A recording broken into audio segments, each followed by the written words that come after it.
Okay, so first question, what is your full name? Craig William Woodcock. All right. And what courses do you teach and at what level? I teach in the music department. I teach grade 9, 10, 11, and 12 music. And how many years have you taught at FHS? This is my 8th year at FHS. What was your first job ever? First job ever? I did stop and slow guy on a construction site when I was in high school. I did that for a couple of summers and made a lot of money. I worked in an ice cream factory for a couple of days. I worked in a car parts plastic factory. When I was just trying to get money here and there in university. I worked at chapters. I worked at a bookstore for years too. What universities did you attend? I've gone to 4 universities. I went to Concordia for my undergraduate in music. I went to Trent University to finish my minor in English. I did my B.Ed, my education degree at Queen's, and I did my master's degree in education at UMB, part-time. So next we have rapid fire questions, so you just state the first answer that comes to mind. So Tim Hortons or Starbucks? Starbucks. Early or late? Early. Sport of choice? Football. A to L or M to Z? A to L, baby. Rap or country? Rap. Hip-hop. Coffee or tea? Coffee. Cats or dogs? On the fence. Android or Apple? Yeah, Android. I bucked the trend there. Okay, here comes the professional questions. So, what is a common misconception about teachers? I think people think that if they get a bad mark, that the teacher doesn't like them. I've always struggled with that with kids, and I always try to tell my kids before a test or an assessment. I say, look, like if you get a good mark or a bad mark, we're fine. Okay, I don't want to us having a good relationship and you getting good marks in the class are totally separate things in my mind. And I hope a lot of teachers divide those things out. I know it helps to have a working relationship, a friendly relationship with students. But I got a job to put in the marks. It's not my favorite thing to do in the world, but it also doesn't affect how I feel about a student afterwards. Like I don't want them to think that they get a bad mark, I don't like them. It couldn't be further from the truth. Yeah, that's a very common misconception because in my opinion that the time you work on this subject will have an equal mark to your marks.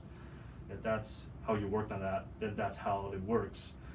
Yeah. And the second question is, what inspired you to be a teacher? If you're a musician, and Albert you are, and you know that when you're studying music, there's all sorts of people that help you along the way. It's not even in an official way. Like you play, especially if you play in groups, right?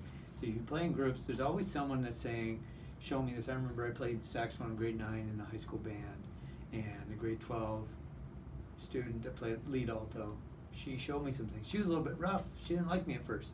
And we kind of started to warm to each other, and then she showed me a lot more stuff. And she's one of the people. I can't remember her last name. Her first name was Margot. All sorts of teachers along the way. Everybody became a teacher in music. Anybody that shows you something, it's sort of like a teacher in music, in the world of music. Somebody's always showing you a pointer or two. And I feel like as a musician, even if I didn't teach music as a job, I'd feel a compulsion to help people out, keep helping people out. A teacher lets me do that in an official role, and I get to do it all day. But I really feel like that's the reason. Is all these people that help me a little bit, I feel like I could pay them back by passing that knowledge along, helping somebody else out who needs help in music. That's the thing that I always tell other people who are musicians. So you got to pass on all that stuff that people helped you with. There's little steps along the way makes a musician in the end. No one teacher does that.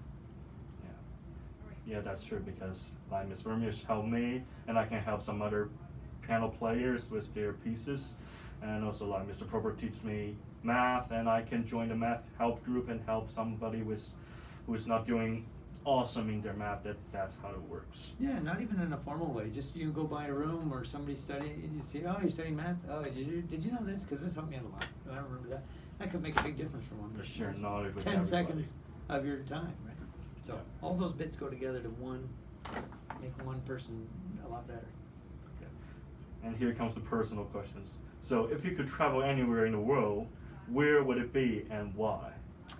I've traveled quite a bit already, as you probably know. I worked overseas and lived overseas. But I would love to go to Europe. That's somewhere I've never been. I'd love to travel in Europe. I'd love to go to the UK because I've got lots of relatives there. My mom was from there. And I've got a brother-in-law working there now. So I'd love to go to the UK and just see family and explore sort of some of my heritage and just understand that place better. So much of our culture comes from England. And I think you got to go back to the motherland to check it out at some point. So The motherland of music, because we know classical music starts from Europe. Western music, yes. Your Western music starts Yeah, from Europe. absolutely. And like so, then Miss Ramesh, you would like to go to Vienna. Mm-hmm. Yeah, that's where music. That's the place for music lovers. If I could go to the church where, and I know it's still standing, where Bach performed and composed his music, that would be, and I'm not even that much of a classical music person, to be honest, but if I could be in that building, I think it would be one of the most powerful experiences of my life, for sure. Just stand in that room, to be part of that history, just to feel it. Feel music. Yeah. Feel the place. Yeah, absolutely. And the second question is, what is an interesting fact that people will want to know about you?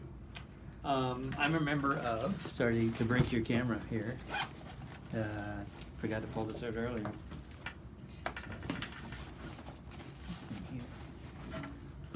I have kissed a severed human toe. So a toe that was cut off was, you could go, if you're in the Yukon, in Dawson's Creek, which is where the gold rush was. They've had a long tradition of people donating their toes after they've been frostbitten and had to be removed surgically. They donate them to, and you can go and have a drink of whiskey, and it has a severed human toe placed into it, and then you got to let the toe kiss your lips, and then you're a member of the Sour Toe Club. I became a member in 2001. Dawson's Creek in the Yukon. So probably a lot of people don't know that about me. Yeah, If you have just a random severed toe around, I don't want to touch it. Just that one time was enough. Alrighty.